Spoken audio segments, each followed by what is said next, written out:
Ողջույն, սիրելի ընկերներ, ինչպես խոստացել էի, նախընտրական քարոզարշավի այս ընթացքում փորձեմ ամեն օր օրը ավարտել Facebook-յան ուղի եթերով։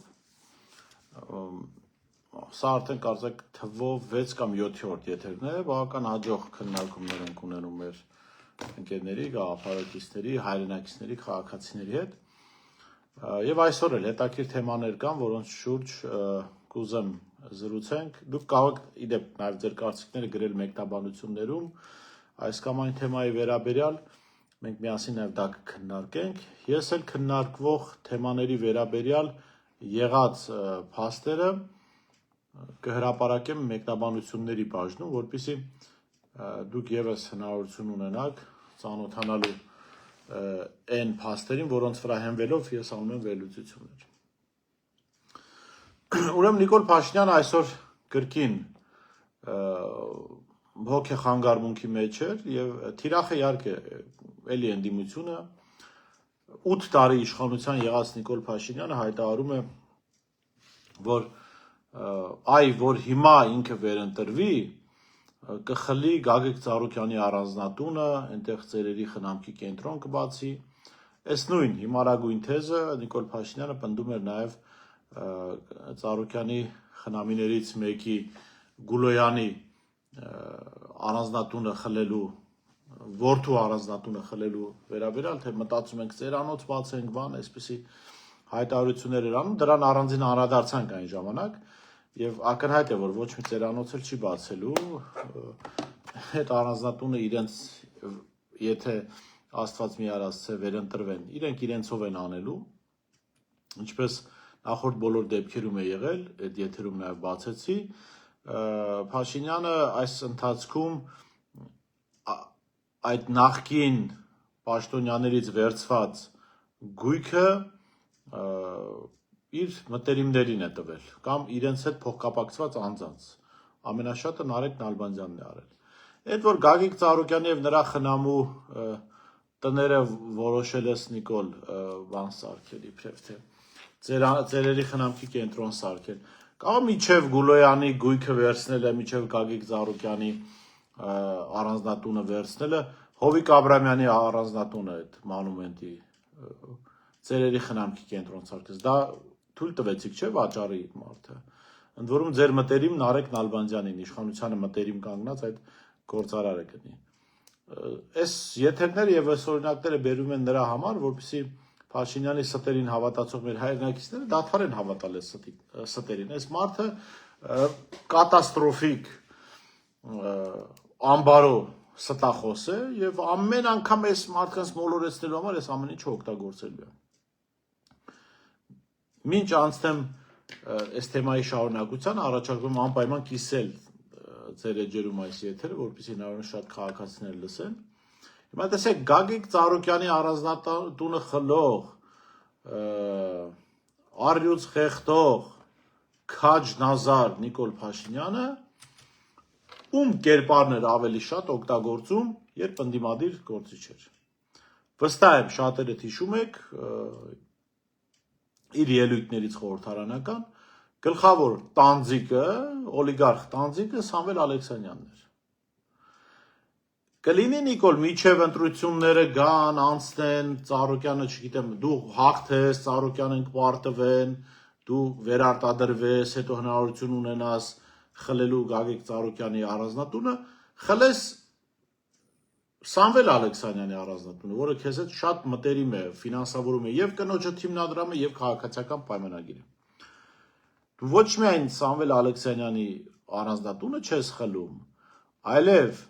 2025 թվականի ավարտին դեկտեմբեր եւ 2026 թվականի հունվարին քո կառավարությունը, Նիկոլ Փաշինյանի կառավարությունը 80 միլիոն դոլարի արտոնություն է տվել Սամվել Ալեքսանյանի ընտանիքին պատկանող ընկերությունին։ 80 միլիոն դոլար։ Քանի ծերանոց կարելի էր բացել, պահել, երևի ամեն անօթևան կամ խնամքի առանց խնամքի մնացած ծերերի համար կարելի էր ամեն մեկին առանձին տուն առնել Հյուսիսային պողոտայում։ Այդ 80 միլիոն դոլարով։ Բայց չէ, այդ ժամանակ ինքը ծերերի մասին չհիշեց, ինքը այդ ժամանակ հիշեց, որ Սամվել Ալեքսանյանը ժամանակին հայտարարում էր, որ Նիկոլը իր աղբերն է։ Ես այդ կառավարության որոշման վերաբերյալ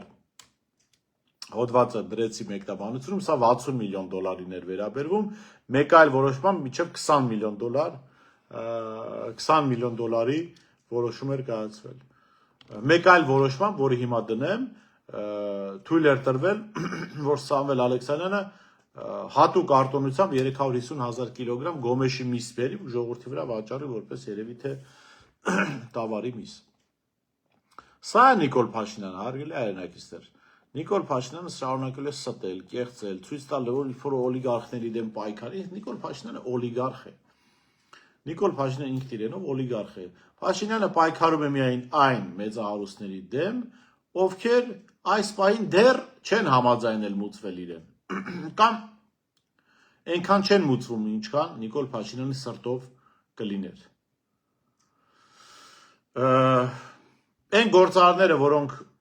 Սամվել Ալեքսանյանի նման տասնյակ միլիոնավոր դրամներ են փոխանցում քաղաքացիական պայմանագրի հիմնադրամին, Աննա Հակոբյանի հիմնադրամին, որևէ խնդիր չունեն այդ գործարարները։ Իհարկե հանկարծ փող ուշացնեն միանգամից խնդիր կունենան, այդպիսի դեպքեր եղել են, բայց բոլոր նրանք, ովքեր պարտաճանաչ կերպով ժամանակացույցը չեն խախտում, այդ միլիոնավոր դրամները ճիշտ ժամանակին մուծում են ՔՊ-ի եւ Աննայի հիմնադրամներին, որևէ խնդիր չեն ունենում։ Այս առումով, կարծում եմ, պարոն Ծառուկյան նաև խնդիրը այստեղ պետք է փնտրի։ Այստեղ պետք է փնտրի իր հետ կապված դժվարությունները։ Այնպես որ ստում է Նիկոլ Փաշինյանը, որևէ մեծահարուստի դեմ պայքար չկա, կամ միայն պայքար են մեծահարուստների դեմ, ովքեր հրաժարվում են մուծել Նիկոլ Փաշինյանին։ Փաշինյանը այդ մուծելու գործընթացն է փորձում կազմակերպել։ Եթե այս մարդը պայքարում է ապօրինությունների եւ անօրինականության դեմ, նույն Սամվել Ալեքսանյանը ըստ Նիկոլ Փաշինյանի պատվիրել է իր աշխատակից Արմեն Իսրայելյանի սպանությունը։ Սրա մասին ես տարիներ շարունակ խոսում եմ ու շարունակելու եմ խոսել։ Այդ սպանության գործով Նիկոլ ինչու որևէ գործողություն չկա։ Երկու անգամ 2018-ին եւ մեկ անգամ 2019-ին կառավարության նիստերի դահլիճում եւ խմբագիրների հետ հանդիպում եղել, երկու անգամ այս հարցը Նիկոլի ճակատին տվել եմ, YouTube-ում կա այդ հարցադրումները եւ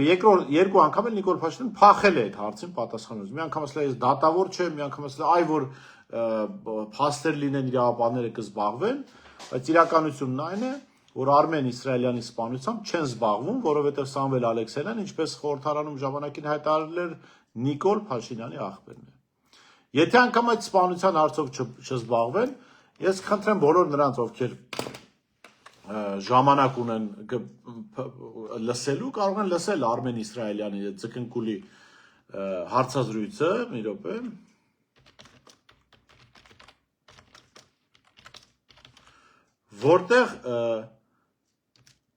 Որտեղ այդ մարդը եղել է Նիկոլ Փաշինյանի, ներողություն, Նիկոլ Փաշինյանի աղբոր, Սամվել Ալեքսանյանի բաններ, աշխատակիցներ, եւ այդ մարդը ոչ միայն խոսում էր իր նկատմամբ կատարված ապօրինության մասին, այլ այդ մարդը բացահայտում էր իր կողմից արված բանը, հանցագործությունը, բացահայտում էր այն, որ գործել է հանցավոր խումբ, որի մասնակիցն է եղել ինքը, այդ հանցավոր խումբը Սամվել Ալեքսանյանի համար գողացել է մարդկանց, նրանց ապօրինի զրկել է անազատությունից, այդ հանցավոր խմբի հետ համագործակցել են ոստիկանության աշխատողներ եւ Սամվել Ալեքսանյանի իր բանդայով ոստիկանության աջակցությամբ ճնշել է մարդկանց եւ այս հայտարարությունից հետո այդ մարդը սպանվեց Մոսկվայում։ Հիմա հետաքրիր է, փնտրեցի, հիմա կդնեմ մեկնաբանությունների բաժնում, ներողություն, հա, փնտրեցի եւ գտա պարզվեց հայկական ժամանակը ջնջել է Արմեն Իսրայելյանի հարցազրույցը, որտեղ այդ մարդը խոսում էր Սամվել Ալեքսանյանի հրամանով, այդ թվում նաև իր կողմից իրականացված բազմաթիվ հանցագործությունների մասին։ Ահա ես հիմա սկրինշոթը կդնեմ նաև լինքը, դուք կտեսնեք, որ Փաստորեն մարդիկ հասցրել են արդեն ջնջել, համարում են երևի թե պետք չի իրենց աղբորը թիրախավորել։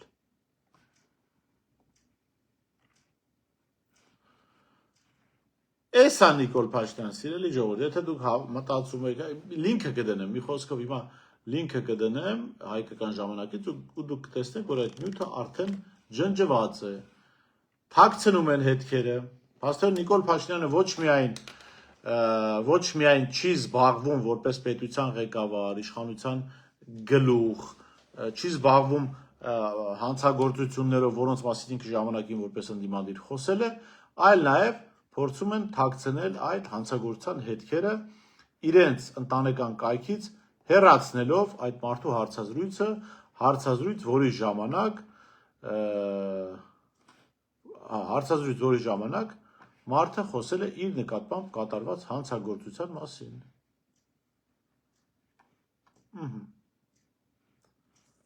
Հիմա ինչ ասես, Նիկոլ Փաշինյան, այս սրանց դեմ պայքարի։ Այ օրինակ կարելի է, չէ,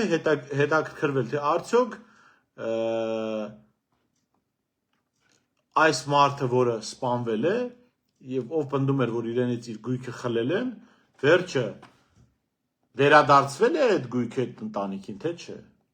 Իմ տեղեկություններով վերադարձվել է եւ նա նաեւ պատճառ է, թե ինչու է լռում ընտանիք։ Այս հանցագործություններով Փաշինյան չի զբաղվում, որտեւ Սամվել Ալեքսանյանն իր աղբերն է ասել է, չէ՞ դրա մասին։ Ես եթե եթերից հետո ավելի ուշ գտնեմ այդ տեսանյութը, որևէ տեղ պիտի իմ արխիվում լինի, անպայման ես դա ձեզ կուղարկեմ, կդնեմ մեկնաբանությունների բաժնում, որ դուք տեսնեք, թե ինչ խայտառակություն է, ինչ հանցագործությունների մասին է այդ մարդը խոսում, եւ հիմա Նիկոլ Փաշինյանը ինչով է զբաղված։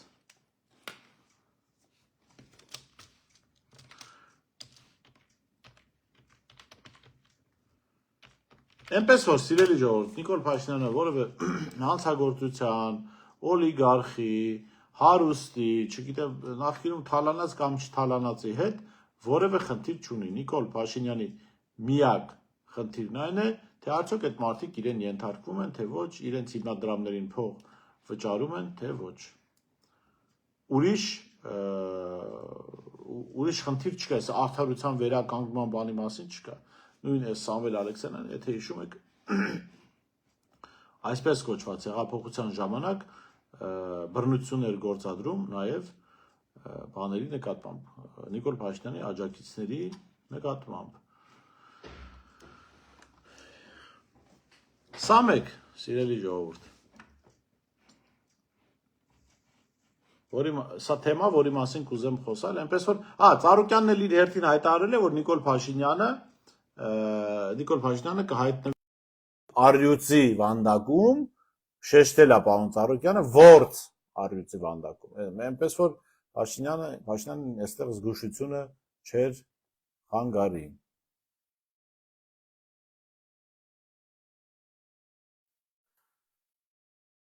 Վիզաների ազատականացում, որի մասին այսքան այս իշխանությունները խոսում են, ասում են Նիկոլ Փաշինյանը ուրեմն 8 տարի իշխանության է, բայց ժողովրդին խնդրում է, որ իրեն քվեարկեն, որ քվեարկեն ինքը վերընտրվի, ասում է դրանից 2 տարի հետո կարող են վիզաները ազատականացվել։ Բայց 8 տարին ինչ է իրանում Նիկոլ Փաշինյանը։ Այսինքն այս 8 տարին կառավարությունը խոտ ուտելով էր զբաղված, բա վիզաները ազատականացնող եք, ազատականացնեիք։ Լավ, վիզաները ջահանդամը չեք կարող ազատականացնել, դեռ պայմանավորվածություններ չկան։ Արցախը հանձնելուց առաջ Եվրամիության հետ համաձայնագիր կնքվեց, ըստ որի Եվրամիությունը խոստացավ, որ Հայաստանին կտա 2.5 միլիարդ եվրո։ Եվ այդ 2.5 միլիարդ եվրոն այն ժամանակ էլ մենք ասացինք եւ շատ այլ գործիչներ ասացին, որ դա Արցախը Ադրբեջանի կազմում ճանաչելու փողն է, որը տալու են, որ Հայաստանի տնտեսությունը մի քիչ ակտիվանա, ժողովրդի ձեռքը փող պտտվի, որ հասարակության ինչ որ զանգված որ փողով է գնահատում ամեն խնդիր, չդժգոհի Նիկոլ Փաշինյանից։ Այդ փողը չեկավ, համենայն դեպս հրապարակային հայտարարություններ չեն արվել, բյուջեում չի երևում դա, Հիմա այդ փողը չեկավ, չկարողացաք, անկարող էիք, թե այդ փողը եկել է, բայց ձեր հաշիվներին ա նստել։ Թե ի սկզբանե էլ այդպես պայմանավորված էր, որ ասենք օրինակ, դիցուկ Նիկոլ Փաշինյանը ենթադրենք կարող էր շվեյցարական բանկերում ունենալ հաշիվներ ու այդ 2.5 միլիարդ այնտեղ նստել է։ Եթե այսպես է, կարող ենք ընդունել, որ այո, դուք բավական կարող է հետևողականորեն կարողանում եք աշխատել եւ Եվրամիությունից այդ փողերը ստացել եք։ Եթե չի եկել այդ փողերը, ապա խոստացված 2.5 միլիարդ չբերողը ինչպես կարող է վիզաների ազատականություն խոստալ կամ հասնել դրան։ Իհարկե չի լինելու։ Մարդը, որը չի կարողացել կյանքի կոչել ծրագիր, որի վերաբերյալ փաստաթուղթ են ստորագրել, հանուն որի Արցախն է հանձնել ճանաչել Ադրբեջանի մաս, որ Եվրոպան կարողանա Ադրբեջանի հետ պայմանավորվածություններ ձեռք բերի ռուսական գազի մասով, եթե այս բանը չի կարողացել անել։ Հայկական շահը զիջելուց հետո չի կարողացել այդ 2.5 միլիարդը բերել։ Այդ ինչու պիտի կարողանա վիզաների ազատականացման հասնել։ Հիմա էլ հայտարարում են, թե բա չերեզ աշտարակ երկաթգծով գնալու ենք Թուրքիա։ Այս չերեզ աշտարակը իհարկե հումոր էր, ասում են գնալու ենք Վրաստան, Թբիլիսի, հետո Կարս ենք մտնելու, հա։ Սա էլ հերթական հեքիաթն է, որովհետև տարբեր գնահատականներ կան այս մասով։ Երկաթգծերի այդ լայնությունները անգամ չեն համապատասխանում եւ վագոնները պիտի փոխվեն սահմանին, միայն սա այնքան է թանկացնում լոգիստիկ ծախսերը, որ Թբիլիսի Բաքու-Թբիլիսի Կարս այդ երկաթուղին ծավալի երևի թե 10%-ի չափով էլ չի աշխատում։ Սա ուղղակի, բայց լավ, ենթադրենք այդ գծերն էլ համապատասխանեցին, լոգիստիկան արդեն թանկ չէ, եկեք գանք, իսկ այդ երկաթգծով ինչ են տանելու Եվրոպական միություն, որ այդքան գովազդում է։ Ռուսաստանը արգելում է ջերմուկի ներկրում, Ռուսաստանը արգելում է խմիչքի ներկրում, Ռուսաստանը արգելում է ծաղիկի ներկրում իր երկիր։ Ջերմուկը եվրոպական ստանդարտներին չի համապատասխանում, ասում են, որ բան է, մկնդեղի ավելի շատ դոզակը, քան եվրոպական ստանդարտներով են նախատեսված։ Խմիչքը վստահաբար չի գնալու, այդ որակը չունի, իրանական սպիրտով հայկական կոնյակ սարքած դարձած կոնյակը չի կարող Եվրոպայում հաջողություն ունենալ։ Ծաղիկները հոլանդական ծաղիկներն են աշխարհը գրավել, դժվար է պատկերացնել, որ Եվրամիությունը թույլ կտա, որ հոլանդական ծաղիկների շուկա մտնի, ասենք հայկական արտադրության ծաղիկ։ Էսեք առաջարկում։ Դե հələ թող մի հատ, օրինակ հիմա մրգի սեզոնը արդեն մի քանի օրից կսկսի, օրինակ գիլասի սեզոն։ Պապոյան Գևորգը Արայիկ Հարությունյանի հետ 3 վագոն բարձեն,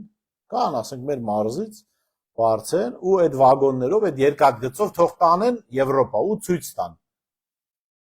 Այս միրգը, որ հավաքեցին Արարատյան դաշտավայրից, հասցրեցին Եվրոպա, սա մի խնդիր։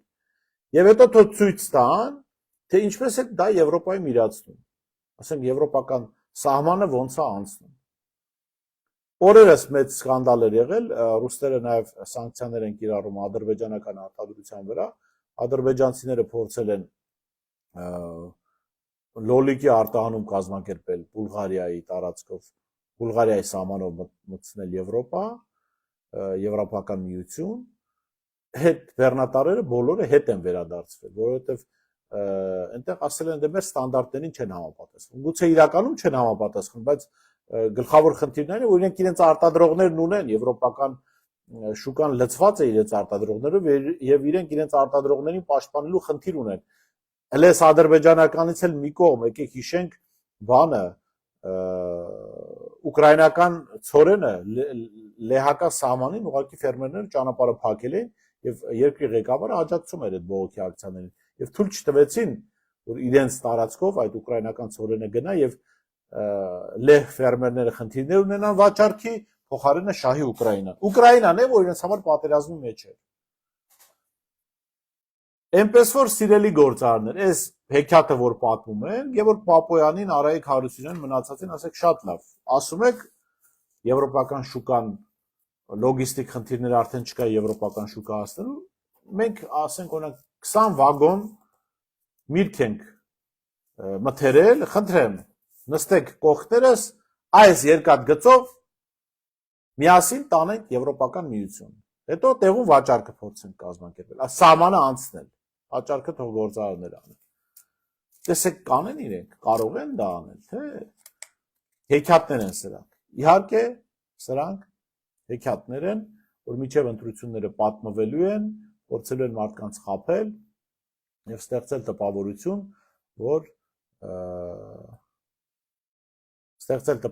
որ խնդիրներ չկան, իրենք այդ խնդիրները լուծում են։ Սա քաղաքացիներից մեկը գրել է, որ իսպանական 1 շիշ գինին ԵՄ-ում արժե $3։ Ես էլ օրինակ գիտեմ, որ այնպես չի, որ հայկական գինին մրցակցային է, գնի առումով մրցակցային է, որովհետև նույն ուկրաինական գինիներ կան բավական էժան, ուղղակի կոպեկներով, որ էլի դժվար է պատկերացնել, որ կարող են մրցակցել։ Մի հարց կա, որ հնչել է, էլի Վաչե Սարգսյանից հարգարժան, ընտրությունից հետո Փաշինյան ունենալու է անձեռնմխելիություն, թե ոչ։ Գիտեք, անձեռնմխելիություն ասելով չգիտեմ, հարգելի Վաչե, ինչ եք պատկերացնում։ Եթե անձեռնմխելությունն ասածն այն է, որ իր նկատմամբ ֆիզիկական հաշվեհարդար տեսնենք, վստահ եմ այո, որովհետև մենք ուզում ենք, չէ, որ օրինականություն հաստատվի, ի վերջո օրինական գործընթացներ տեղի ունենան Հայաստանում։ Եվ Փաշինյան պիտի կանգնի դատարանի առաջ, բայց ինքնադատաստանի թիրախ չպիտի դառնա, որովհետև դա որևէ լավ տեղ չի տանելու։ Ֆիզիկական առումով, այո, պիտի ունենա անձեռնմխելիություն, ինչպես ցանկացած նորմալ երկրում ունենում են ամենավերջին հանցագործները, անգամ մանկապիղծներն են ունենում ֆիզիկական անվտանգության անվտանգության տեսանկյունից անձեռնմխելիությունից, իրավական անձեռնմխելիություն, իհարկե մենք օրինակ հայտարարել ենք, որ ինքը կանգնելու է դատարանի առաջ, այնպես որ իրավական անձեռնմխելիության մասով վստահաբար Հայաստան Դաշինքը հայտարարել է, որ այդ անձեռնմխելիությունը չունի, որտեղ հանցագործություն է տեղի ունեցել։ Չի կարող այնպես լինել, որ մեկը գա ժողովրդին խաբի, իշխանություն վերցնի, վերջում պետությունը վարի տա ու մի քաղաքական խումբ էլ գա, ասի դե մենք անձեռնմխելիություն ենք տալիս իրեն։ Իհարկե, միայն օրենքով ֆիզիկական անվտանգությունը իր ապահովվելու է, ինչպես ապահովում է ցանկացած հանցագործի համար, եւ իրավական անձեռնմխելիություն չի լինելու, որովհետև Նիկոլ Փաշինյանը, կարծում եմ բոլորդ էլ համոզված եք, որ գործել է հանցագործություն։ Խնդրեմ, դուք նաև ձեր կարծիքով կարող եք ասել, օրինակ ովքեր են կողմ անձեռնմխելիությանը, դեմ անձեռնմխելիությանը, չգիտեմ, այդտեղ նաև քաղաքացիների կարծիքը հետաքրքիր կլինի։ Մինչև անցնեմ հաջորդ թեմային, առաջարկում եմ անպայման կիսվել այս ուղի եթերով ձեր էջերում։ Ես ասացի, ամեն անգամ հիշեցնում եմ, որ մենք տեղեկատվական պայքարի մեջ ենք, ամեն անգամ հիշեցնում եմ, որ մենք չունենք այն գործիքները, որ իշխանությունը ունի, այն ֆինանսական միջոցները, եւ ձեր էջերում կիսվելը դա աջակցություն է տեղեկատվության տարածման։ Խոստանում եմ ընտրական գործընթացից հետո, եթե ամեն բան ավարտվի, այլևս չխնդրել ձեզ որևէ բան տարածել, որովհետև այն ժամանակ արդեն դրա կարիքը ոնց որ թե չի լինի։ Ես նաև ասացի, որ այս քննարկումների տեղեկատվության տարածումը ձեր էջերում չի առաջացնում հարկային պարտավորություններ, ավելին իշխանափոխությունից հետո կնախատեսվի նաև հարկային զեղչեր։ Սա իհարկե արդեն հումոր տրամադրության բարձրացման համար։ Զորահանդես կեղծ զինանշան չօգտագործված սուեր։ Նիկոլ Փաշինյանին որոշել են զորահանդես անել մայիսի 28-ին։ Հասկանալի է պատճառը որն է, փորձում են ընտրություններից առաջ իրենց թույլ լինելու, պարտված լինելու կերպարը մեղմացնել կամ ստեղծել տպավորություն, թե իրենք բանակ են ստեղծել։ Գիտեք ժողովուրդ, այն ինչ որ իրենք ցույց են տալու, շարքային քաղաքացու համար կարող է վաու, սենց էֆեկտ տալ, հա, որովհետև ասենք մարդը թե ամբողջ կյանքում չի տեսել ֆրանսիական զենք, մեկ էլ տեսնում է, հա, հետաքրքիր կլինի իր համար տեսնել, բայց ռազմական փորձագետները, մարդիկ ովքեր հասկանում են այդ ամեն ինչից, օրինակ նախագահ Քոչարյանն էլ շատ մանրամասն խոսեց դրա մասին, սեզարների մասին կարծեմ, ինքնագնաց այդ հրետանին եւ մանրամասնորեն բացատրեց, որ օրինակ տրամաչափերի տարբերություն կա եւ օրինակ ռուսական նույն զենքի ռուսական տարբերակը մի փոքր այլ տրամաչափի է, բայց հիմնական պարամետրերով համապատասխանում են իրար եւ տարբերությունը հիմնականում գնի մեջ է, որ ռուսականը առնվազն այս պահին 3-4 անգամ ավելի էժան է, այսինքն դուք կարող եք տեսնել զենք, զարմանալ, ասել վաու, բայց դա իրական անվտանգության հետ որևէ կապ չունենա։ Եվ սրա օգտին է նաև խոսում, եթե հիշում եք 2020 թվականին, թե 19-ին էր, իրենք բերեցին Su-35 SM-ները 120-150 միլիոն դոլար գումար ծախսվեց, Նիկոլ Փաշինյանը սելֆի արեց դրանց հետ, նկարվեց, տարածեցին, մի երկու անգամ տեսան, տարածեցին ինչպես են Su-երը թռնում։ Հետո գործին ծանոթ մի նախկին բարձրաստիճան պաշտոնյա հանդիպում ենք զրուցելիս ասում, որից խնդրում ուշադրություն դարձրու այդ Su-երի թևերի տակ, որովհետև որևէ հրթիռ չկա։ Նիկոլ Փաշինյանը հայտարարում է մարտական հերթապահություն է իրականացնում Su-ն, ասում եմ, բայց եթե հրթիռ չկա, ինչ մարտական, չի կարող, ասենք ժողովրդի խոսքով թեշտը, որը թռնում է, չի կարա մարտական հերթապահություն անի, որովհետև որևէ բան, որը մարտական հերթապահություն անի, պետք է կրակելու հնարավորություն ունենա, թիրախին հարվածելու հնարավորություն ունենա։ Եթե Su-ն թռնում է եւ հրթիռներ չկան թևերի տակ, այդ Su-ի եւ թեշտի տարբերությունը միայն այն է, որ Su-ն մի քանի տասնյակ միլիոն դոլար ավելի թանկ է, քան այդ թեշտը։ Եվ ինչի համար էր այս մարդը դժգոհ այդ պաշտոնյան, որ ասում էր, գիտեք, հա, ժողովուրդը չի հասկանում, չի բանանում, թե դա որ մարտական հերթապահություն չի իրական, բայց մեր թշնամի հարևան պետություններով հասկանում են, որ սա ծաղրածու է։ Եվ որևէ մարտական հերթապահություն չի իրականացնում այս ինքնաթիռը։ Ծաղրածուից բացի տգետ է, որ չի պատկերացնում, որ հրթիռ չունեցող ինքնաթիռը չի կարող մարտական հերթապահություն իրականացնել։ Su-երը բերեցին, ոգևորվեցին, եթե փնտրեք, գտնեք այդ գրառումները Փաշինյանի վստահաբար շատերը հավանել եք, շատերը ոգևորվել եք, որ մեր բանակը այսպիսի միջոցներ ունի, պատերազմը եկավ մեր գլխին։ Վերջը այդ Su-երը որևէ օգուտ տվեցին, ոչ։ Մեր շարքային զինվորական հատվածի ավտոմատները, այն հին 60-ականների դրանից առաջ արտադրված Կալաշնիկովները ավելի մեծ վնաս են հասցրել Ադրբեջանին, քան այդ 150 միլիոն դոլար գրեթե արժեցող Su-երը։ Su-երը որևէ վնաս չեն հասցրել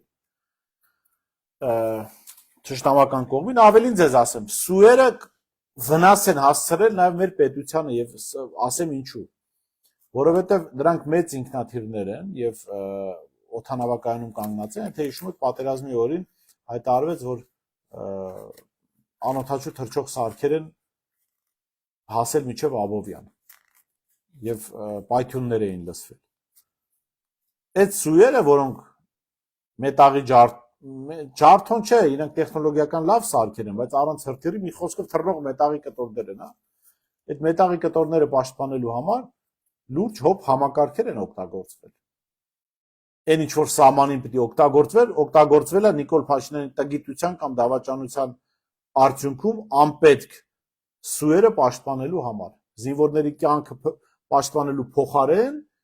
այդ պաշտպանել է Փաշինյանի սելֆի Su-երը, այդ հոբ համակարգերը։ Այ այսպիսի վնաս մեզ հասցրել է, թշնամուն որևէ վնաս չի հասցրել այդ Su-երը։ Հիմա այդ դուք կտեսնեք Սեզարները, չգիտեմ ինչ, մնացած զենքերը, որոնք գնել են, որոնք լավագույն դեպքում, այսինքն ինչ որ գնել են, գուցե ասենք 100-200 միլիոն դոլարի են, հա։ Դա որևէ իրական բան չի նշանակում, որովհետև գիտեք, զենք ունենալը բավարար չէ։ Դուք վստահ եմ շատերը տեսել եք համացանցում մի տեսանյութ կա, որտեղ կապիկի ձեռքին ավտոմատ են գնում։ Դուք կարծում եք այդ կապիկը կարողանում է բան անել, ճիշտ օգտվել այդ ավտոմատից, չէ, շուրջ բոլորը վարի է տալիս։ Հիմա մեր զինվորականներից դուրս, հա, այս քաղաքական էլիտան այդ ավտոմատը ձեռքին կապիկից չի տարբերվում, որովհետև նրանք իրենց ձեռքին ունեին 2020 թվականին նորմալ մոբիլ աշխատող բանակ, դարան այդ բանակը վարի տվեցին։ Բանակը վարի տվեցին, վերջում ասեցին բոլորը փախան դասալիկներին, չգիտեմ, այսպեսի հայտարարություններ արվեցին։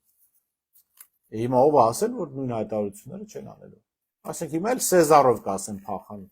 Ժողովուրդը Սեզարով եկալած փախավ 11000 դասալիկներ են ասել։ Այնպես որ մի հավատացեք սրան, մի հավատացեք ոչ թե նրա համար, որ ես չեմ ուզում, որ հավատակ։ Ես շատ կուզեի, որ Հայաստանի բանակը պատրաստված լիներ, չգիտեմ, իրավիճակին տիրապետեր եւ բանակի ղեկավարությունը չլիներ այսպեսին, ինչպեսին կա, ասեք չլներ Էդվարդ Ասերյանի նման մի տգետ, որը հայտարարեր, որ ադրբեջանցիները կսովածանան ու կգնան։ Անցավ այս հայտարարությունից քանի տարի անցավ 4 տարի ոչ ադրբեջանցիները սովածացան, ոչ էլ գնացին, ոչ էլ իրենք հանեցին նրանց։ Փոխարենը Սուրեն Պապիկյանը, որը պաշտպանության նախարար է, Աշիրում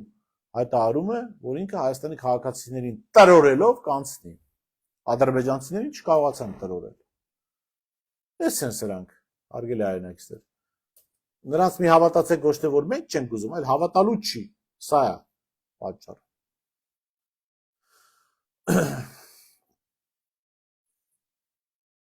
Այնտեղ կեղծ բաներ կար հրապարակում, ես հիմա դա էլ կկիսվեմ, մի րոպե ներողություն եմ խնդրում։ Ուրեմն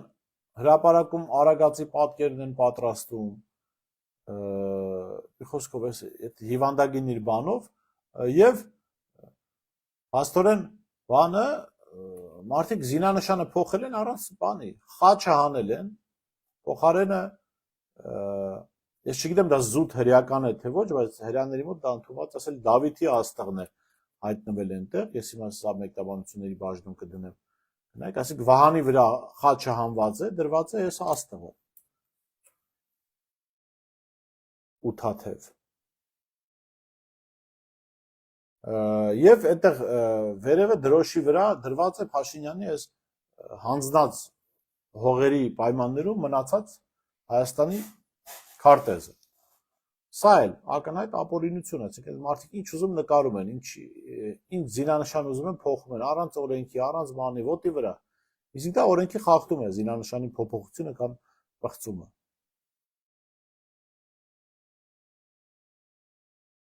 Եվ վերջին թեման, հարգելի հայրենակիցներ, վերջին շրջանում բավական ակտիվ խոսում է օնլայն խաղերի, կազինոների, բաների մասին, այս առումով Հայաստան Դաշինքը հստակ ծրագիր ունի, առաջարկ ունի։ Մենք հասկանում ենք, որ օնլայն այս շահումով խաղերը չարիք են դարձել մեր հասարակության համար, եւ մենք պետք է հստակ քայլեր անենք այս իմաստով։ Մենք պետք է հնարավորություն ստեղծենք, որ մարդիկ այդ գումարները, որ պարտվում են այս բաների մեջ,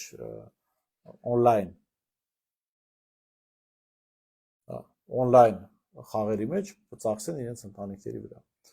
Մենք պլանավորում ենք գովազդի լիակատար արգելել բոլոր տեսակի խաղային եւ բուկմեյքերական ընկերությունների գովազդը հեռուստատեսությամբ, ռադիոյով, փողոցային վահանակների վրա առցանց տիրույթում։ Ֆինանսական վերահսկողություն, սահմանել խաղադրույքների առավելագույն շեմեր, սահմանափակել վարկային միջոցներ եւ կրեդիտային քարտերով խաղադրույքների կատարումը։ Հարկային բեռի ավելացում, բարձրացնել խաղային բիզնեսի հարկային դրույքաչափերը, իսկ գոյացած հավելյալ միջոցներն ուղղել սպորտի զարգացմանը եւ կախվածության ունեցողների վերականգնմանը։ Իհարկե, գիտեք, լավագույն այսպես բանը, որ կարելի է առաջին մտքին ասել, ուղղակի բան ոչնչացնել համակարգը, բայց տեղեկատվական տեխնոլոգիաների այս դարում դու չես կարող մարդկանց կտրել դրանից լիարժեքորեն։ Մյուս կողմից սա ոլորտ է, որտեղ աշխատում են մարդիկ, եւ ոլորտ է, որը նաեւ գործունեություն է ծավալում Հայաստանի սահմաններից դուրս։ Հայաստանի սահմաններում նրանց գործունեությունը խիստ պիտի սահմանափակվի, ինչ որ փուլի գուցե նաեւ եթե այդ մարդկանց այլ տեղեր այդ հազարավոր աշխատակիցներին հնարավոր լինի տեղավորել, աշխատել, որպեսզի նրանք դուրս չմնան, ուղղակի չզրկվեն իրենց աշխատանքից եւ դառնան գործազուրկ, նրանց պետք է ապահովել աշխատանքով եւ ի վերջո գուցե նաեւ հասնել դրան, որ փակվի այդ համակարգը ամբողջությամբ Հայաստանի տարածքում, որովհետեւ սա չարիք է, ես գոնե իմ շրջապատում ասելով մտերիմներից մեջ, չէ՞, մարդկանց ում ճանաչում եմ։ գիտեմ շատ շատերին, ովքեր թաղված են այս on-line խաղերի մեջ, եւ on-line խաղերի պատճառով նաեւ հայտնվում են թմրաշրջանառության բանի թիրախում։ Եվ ի վերջո այս on-line խաղերը, խաղամոլությունը եւ թմրաշրջանառությունը դառնում են փոխկապակցված ոլորտներ, սրանք ոլորտներ, որոնց դեմ խստագույն ձևով մենք պայքարելու ենք, որ չի անում այս իշխանությունը։ Չի անում, որովհետեւ ինչու օրինակ on-line խաղերի դեմ չեն պայքարում, որովհետեւ տարեկան 1.5 միլիարդ դոլար օգուտ ունեցող բուքմեյքերական ընկերություններից մեկը քաղաքացիական պայմանագրի եւ Նիկոլ Փաշինյանի իշխանության հովանավորներից մեկն է։ 1.5 միլիարդ դոլար տարեկան շահույթ է մարդը ստանում։